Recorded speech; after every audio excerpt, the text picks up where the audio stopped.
Ce journal vous est offert par DACO SARL, société d'expertise comptable et de fiscalité.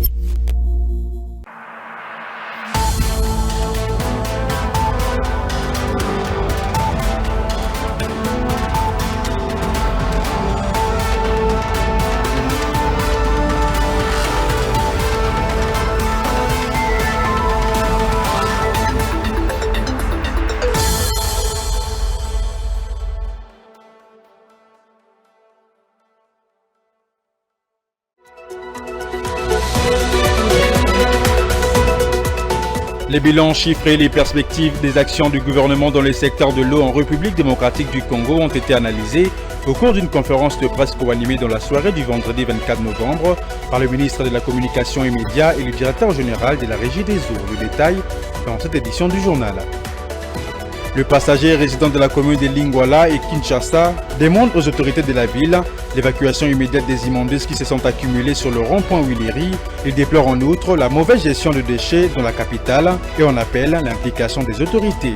À suivre également dans cette édition du journal.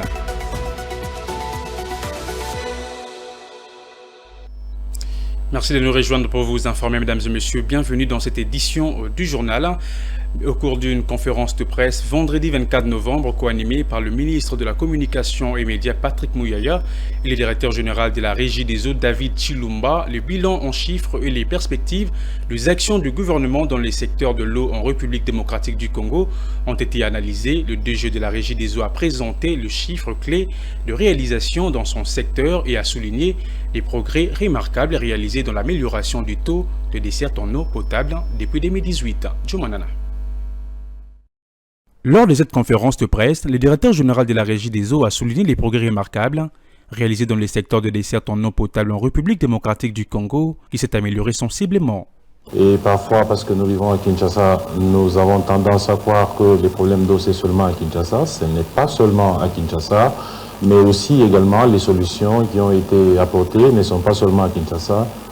Ces solutions sont éparpillées sur l'ensemble de la République, comme vous allez le constater tout à l'heure. Nous allons faire cela en comparatif à ce que le taux de desserte était déjà à la fin de l'année 2018, juste à l'avènement de l'actuel régime au pouvoir, à la fin des élections de l'année 2018, et vous verrez que les progrès sont remarquables. Il a démontré, chiffres à l'appui, les progrès réalisés dans l'amélioration du taux de desserte en eau potable, dont la capacité nominale des productions est passée de 1 038 153 m3 en 2018 à 1 536 053 m3 pour une population de 36 198 107 habitants en 2023. Il a expliqué cette amélioration du taux à travers les différents projets exécutés dans le cadre de l'augmentation de la capacité de production de la Régie des eaux.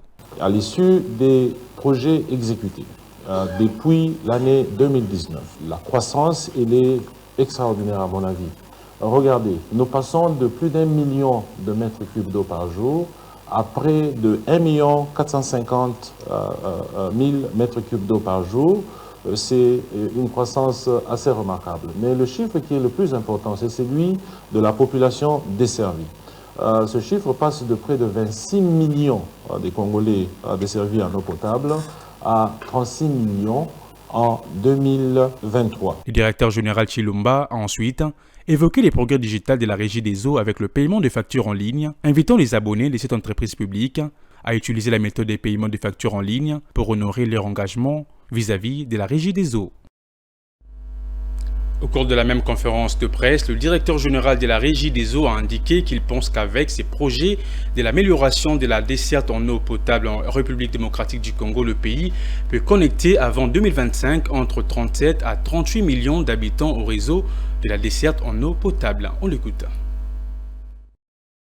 Nous projetons d'ailleurs, comme vous allez le voir, avec les projets qui sont en cours, que cette capacité va très vite, avant 2025 à notre avis, atteindre près de 37 à 38 millions d'habitants qui auront accès à l'eau potable avec une desserte de près de 37% à la fin de cette année, sans compter, comme je le disais tout à l'heure, la contribution du secteur privé dans le secteur, la contribution des compagnies qui sont dans les ressources naturelles, qui donnent aussi de l'eau à la population congolaise dans les zones où ces entreprises opèrent. Donc il y a eu des croissances ou des améliorations remarquables. Les mêmes chiffres, si vous les voulez, en forme graphique, comme vous pouvez voir la courbe de croissance qui passe de plus de 25% à plus de 36%, et la population desservie, comme on le disait tout à l'heure, qui passe d'un peu plus de 25 millions d'habitants à près de 36 à 37 millions d'habitants à l'échelle 2025. Et déjà en 2023, nous sommes au-delà de 36 millions. Si on peut continuer. Alors, vous vous demandez sûrement, mais d'où viennent ces chiffres? Ces chiffres viennent de quel projet? Nous avons ici les projets qui font qu'on aille à plus de 10 millions d'habitants. Et ces projets, comme vous pouvez le voir, ont commencé depuis l'année 2019 et continuent jusqu'à ce jour. Vous verrez sur le diapo suivant d'autres projets qui continuent et qui ont été exécutés, des projets qu'on a initiés aussi déjà l'année passée et cette année. Et comme vous pouvez le voir, ces projets sont éparpillés sur l'ensemble du pays. Dans un autre chapitre, la réforme des instruments juridiques dans le traitement de différends entre investisseurs et État, c'est le résultat attendu d'un colloque lancé le jeudi dernier par le ministre de la Recherche scientifique et innovation technologique Gilbert Kabanda, en remplacement de son collègue de l'ESU empêché. Ces assises qui se tiennent à l'UPN ont connu entre autres la participation du vice-ministre de la Justice. Suivez. Le gouvernement de la République se préoccupe de faire les choses dans les normes internationales en la matière. C'est dans cette optique que le ministre de l'Enseignement supérieur et universitaire sollicite l'expertise de la Commission des Nations Unies pour le droit commercial international. Prenant la place de son collègue empêché, Gilbert Kabanda estime que cet atelier offre un cadre juridique d'échange pour le renforcement des capacités des participants. Notre ministère de l'enseignement supérieur et universitaire, avec sa vaste communauté, restera toujours ouvert à toutes sortes de partenariats, initiatives, projets et autres, tendant à bonifier notre système éducatif et des réformes de toute contribution qui permettent de nous améliorer chaque jour pour répondre aux exigences des standards internationaux. Présente à l'ouverture de travaux, la secrétaire de la Commission des Nations Unies pour le droit commercial international a mis l'accent sur l'importance et l'intérêt de cet atelier. Pour elle, faire la pédagogie de ces réformes va impacter positivement la meilleure compréhension et faciliter le déploiement de la zone de libre-échange continentale africain. Ces thèmes sont multiples et variés, mais leur dénominateur commun, c'est bien le rôle de la CNUDSI et l'impact de ces textes, de ces conventions internationales, de ces lois modèles pour la République démocratique du Congo et également pour la zone OADA et plus largement, nous l'espérons, un impact positif sur le déploiement de la zone de libre-échange continentale africaine. Le vice-ministre de la Justice, Tadé Mambou, a également pris part à la cérémonie d'ouverture représentant son titulaire empêché. S'enquérir du déroulement de l'opération de délivrance des duplicata de la carte d'électeur, c'est l'objectif pour lequel le président de la Commission électorale nationale indépendante, Denis Kadima, s'est rendu à l'antenne de la télé. Il a profité de l'occasion pour échanger avec les électeurs. Suivez. C'est une descente surprise que le numéro 1 de la CENI a effectuée à cette antenne de la télé. Sur place, Denis Kadima s'est rendu compte de la détermination des électeurs venus en masse pour se procurer le duplicata de leur carte d'électeur. L'occasion faisant les larrons, Denis Kadima a échangé avec les électeurs dont les cartes étaient devenues illisibles et d'autres, les ayant égarés, en prêtant une oreille attentive à certaines préoccupations soumises afin d'apporter des réponses convenues. C'est depuis le mardi 21 novembre 2023 que la Commission électorale nationale indépendante a rendu public un communiqué invitant les personnes concernées à se rendre dans les 24 maisons communales de la ville de Kinshasa pour se faire établir de duplicata à des cartes d'électeurs. Dans les soucis de réduire les distances qui séparent certains électeurs, notamment ceux des provinces, résidant loin des antennes, la CENI a indiqué que des points de délivrance de duplicata seront progressivement implantés au-delà des antennes, situées généralement au chef-lieu ou de territoire et dans quelques villes. La délivrance des duplicata de la carte d'électeur étant gratuite, la centrale électorale invite la population à dénoncer toute personne qui s'arrogerait les droits de perturber les fils d'antenne au niveau des antennes et des maisons communales pour ainsi préserver les principes du premier arrivé et premier servi. De même, elle encourage les requérants à dénoncer tout acte de monnayage dont la délivrance de duplicata de la carte d'électeur.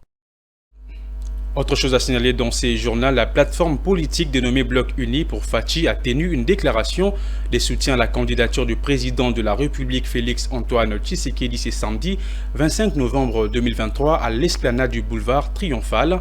Pour Idriss Ekwala, président de cette plateforme, soutenir les actions du chef de l'État est une évidence car celui-ci a une vision claire pour un Congo grand et prospère. Un reportage des Claude Congo. Un jour après la signature de leur charte, les associations et mouvements membres de la plateforme politique Bloc Uni pour Fachi ont tenu une déclaration de soutien à la candidature de Félix Antoine Tshisekedi, candidat numéro 20, aux élections de décembre prochain. Idriss Ekwala, président de cette plateforme, a fait savoir quelques raisons qui les poussent à soutenir l'actuel chef de l'État, notamment sa vision pour un Congo uni, fort et prospère. Biso Bloc Uni pour Fachi, to lancer campagne Lelo pour soutenir la candidature du chef de l'État Félix Antoine Tshisekedi Tshilombo. Bloc Uni est une plateforme où ils ont regroupé en son sein plus de 180 associations où ils vont soutenir la candidature du chef de l'État et puis vision du chef de l'État. Nesima ya kotambola tolobaki toya tolakisana mokili te chef de l'État Félix Antoine Tshisekedi Tshilombo azali ko mériter deuxième mandat na ya sûr. Pour lisanga il y a 180 asbel où basanga na Bloc Uni. Pour gérer uniquement sur le deuxième mandat du chef de l'État. Il s'est de rappeler qu'à ces jours, le candidat à sa propre succession, Félix Antoine Tshisekedi, séjourne à l'Équateur dans le cadre de sa campagne électorale. La candidate à la députation nationale Bijou Meta a lancé le vendredi 24 novembre sa campagne électorale au quartier Mousseï dans la commune de Ngaliema. Au cours de cette activité, la présidente de l'association de Maman Fachi a remis une enveloppe consistante à sa base de Mousseï pour la construction d'un pont afin de faciliter la circulation dans ces coins de la capitale Kinshasa. Un reportage de Jivette Mbelou et Pichundita. Le quartier Mousseï, dans la commune d'Ngalema, a vibré ce jour au rythme du lancement de la campagne électorale de Bijou Meta Kongolo, candidate à la députation nationale pour les scrutins prévus le 20 décembre 2023 à RDC. Dès son arrivée, celle qu'on appelle affectueusement Maman Fachi Béton a été accueillie plus qu'une reine par les habitants de ce coin de la capitale. Tous scandaient le nom de Bijou Meta, candidate numéro 951 à la circonscription de Lukunga.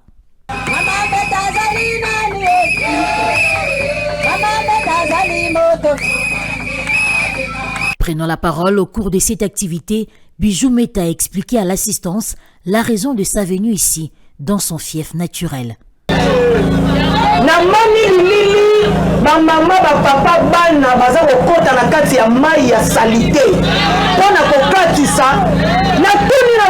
Qu'est-ce qui se passe? Non,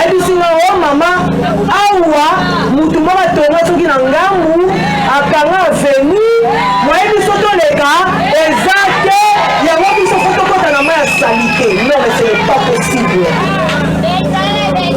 Et révolta qui n'a pas ça qui n'a kanda.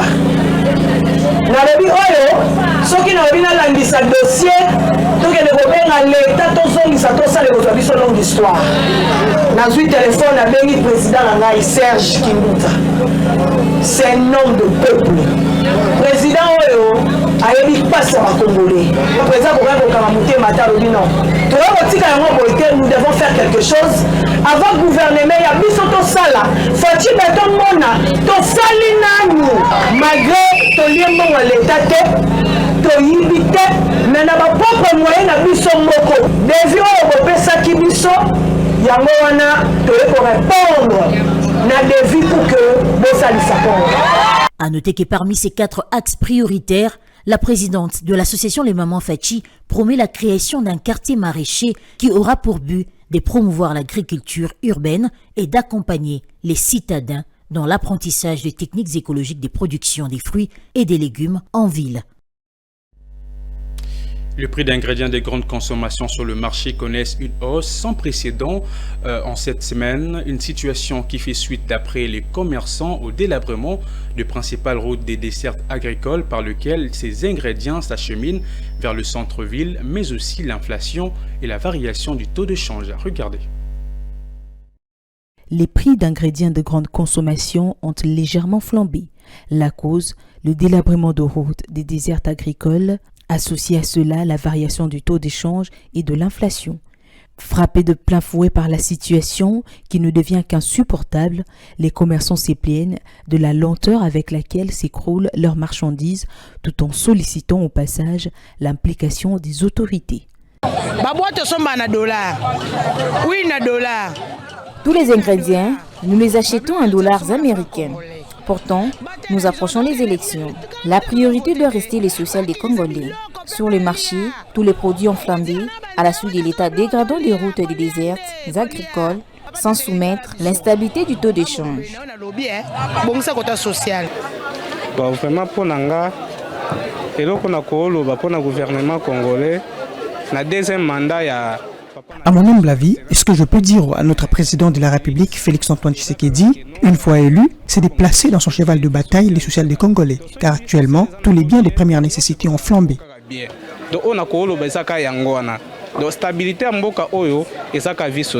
D'après la note de conjoncture économique du 3 novembre, l'inflation hebdomadaire du pays s'est située à 0,3%, portant le cumul annuel de 19,4%. Une situation qui réduit sensiblement le pouvoir d'achat des Congolais. Et pour terminer, l'évacuation immédiate des immondices qui se sont accumulés sur le rond-point Wiliri entre les communes de Lingwala et Kinshasa par le service d'assainissement urbain. C'est ce qui demande les passagers et résidents de ces coins aux autorités de la ville. Ils déplorent en outre la mauvaise gestion des déchets dans la capitale et on appelle à l'implication des autorités. Divine Mwinde et Djomanana.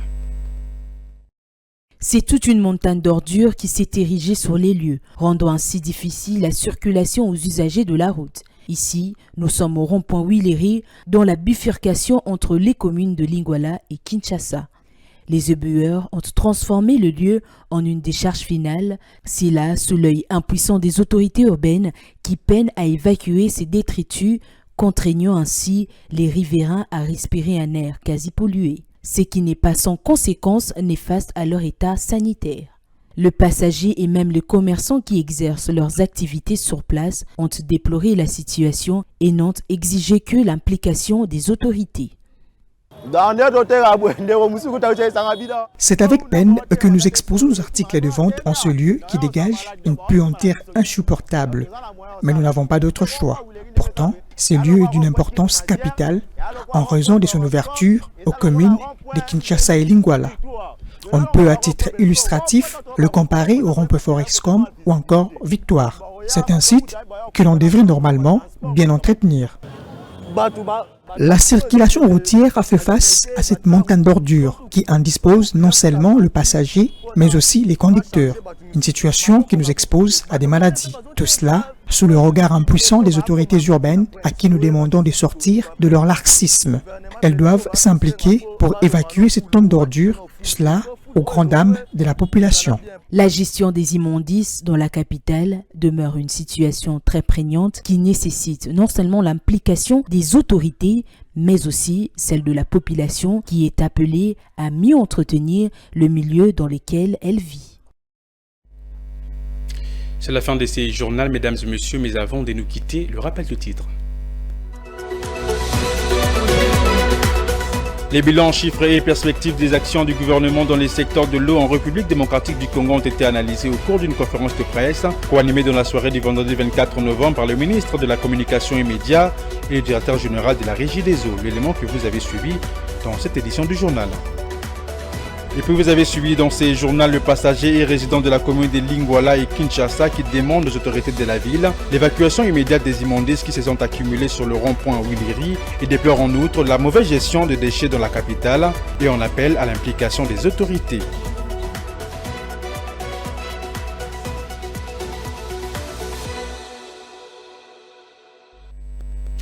Ce journal est complètement terminé. Mesdames et messieurs, merci de l'avoir suivi et bonne suite des programmes sur Ecofin Télévision. Au revoir.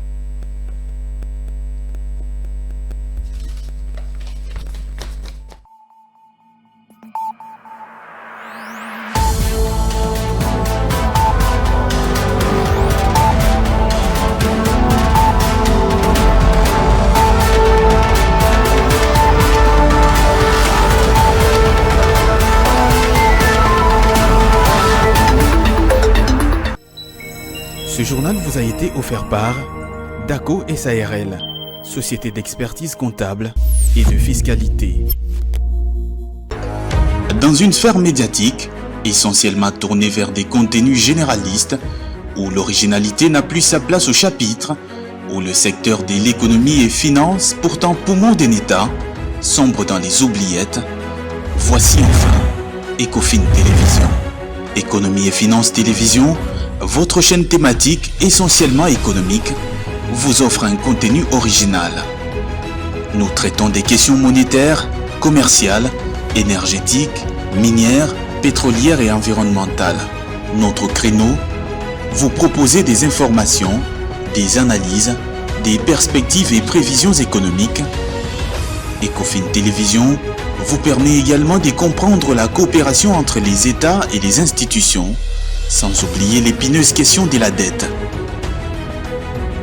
Ecofin Télévision, tout savoir sur les investissements, les échanges commerciaux, la balance commerciale et la balance des paiements, le taux d'échange, l'état des lieux de la lutte contre les détournements des finances publiques, la coopération bilatérale ou multilatérale.